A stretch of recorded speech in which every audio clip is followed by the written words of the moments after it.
bersiaran dari dapur kecilku.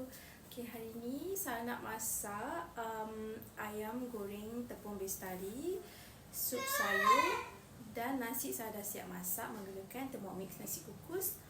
So untuk anak balik makan tengah hari, hari ni saya dah berpuasa, so saya tak makan dah, saya akan makan dinner nanti masa berbuka puasa.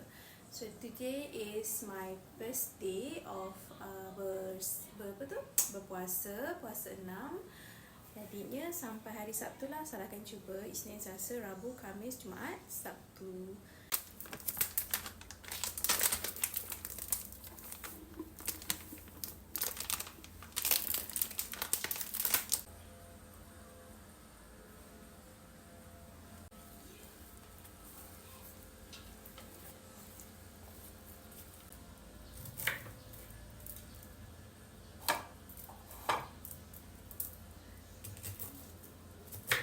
Je, ni sup sayur, sekejap lagi kita tumis dengan udang sekali.